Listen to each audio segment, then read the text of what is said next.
Good morning, Malvern. Welcome Mr. Talbot, Father Flynn, Mr. Algio, Mr. Vallo, Mr. Doherty, Dr. Lugos, Dr. Fry, Mr. Moore, Mr. Poach, and last but not least, Alex McLaughlin. I'm not going to lie to you, AMAC. I can smell you from all the way up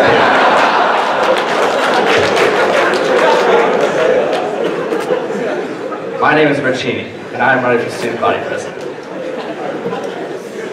You may recognize me as the kid walking around campus with the ugliest hat halfway off my head, or as the kid in the weight room, benching less weight than the kids on the tennis team. But I am more than just that. I'm a junior here at Malvern Prep. I play for the football team, I'm on the National Honor Society, and I'm also a member of the Speak Up Steering Committee. Now that you know a little bit about me, it's time to get into my speech. When it comes to the presidential speech, everyone knows the name of the game is to make people laugh. That is why I asked Malvern comedy legend Jim Stinger to give me a joke in my speech. After hearing my request, he proceeded to ask if the table I was sitting at was the cool junior table. In preparation for my speech, I watched some of last year's speeches to find out the do's and don'ts of a speech. To find out what not to do, I watched Chris Brown's speech from last year. In doing so, I learned that I should not wear my football Letterman jacket while delivering my speech.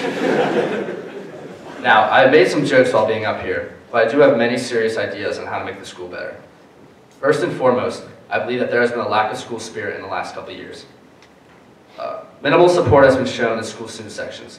Events such as the art show are only attended by kids who have to go. And even the fall play does not fill up every... That wasn't a joke, by the way. And even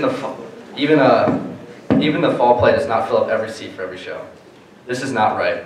As Malvern students, we need to celebrate the talents our Malvern brothers have to offer, whether it be on the field, on the stage, or in the classroom. I believe one way to fix this problem is by having the student council advertise the events, or starting with myself. Another problem I will have addressed is the issue of the senior lounge. I know this just sounds like a plan to give the seniors a place to play video games and sleep, but there is a ripple effect. The past year, there has been no senior lounge, so the quiet room has become the senior hangout spot. The purpose of the quiet room is to be a quiet place where kids can read and get work done. Instead, it has become the designated spot for Bedwell McNulty to big dog every student that comes in. This needs to stop.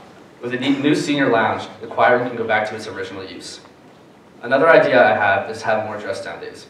This year we have had much less dress down days than days in the past, and this is upsetting. Not just because you can wear whatever you want, but dress down days are a great way to raise money for special causes. My most important idea is to do whatever it is possible to fix the ongoing problem that is the Malvern Prep Wi-Fi.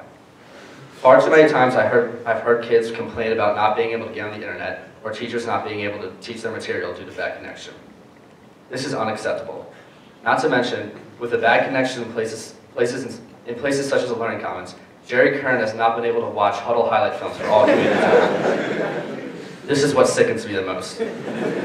Now, you may be asking yourself, why should you vote for me? Well, not only do I have great ideas, but I'm also a leader, an easy person to talk to, a good listener, and I believe I'm the best man for the job. Also, my mother told me, if I do not win, she will not let me sleep in the house for the next 4 months. When I started writing my speech, I was wondering how I could get people to vote for me. That's when I remembered the biggest lesson from Mrs. Gordon's U.S. history class. That lesson is, if you want to succeed in getting what you want, you need to instill a culture of fear into a community. That is why I've decided to warn you, Malvern, that if you do not vote for me, I will have Interact Wrestling Champion, Brian Gola, personally take care of you. This 115-pound, gangly armed, hairless freak of nature will have you in a headlock and pinned to the floor so fast you won't even know it hit you. Now, at this time, Brian, I would ask if you could please flex for the crowd for me. That's right, Malvern. If you do not vote for me, you'll have to deal with this guy. Your move, Malvern. God bless, and vote for Rich Heany on ballot number 2.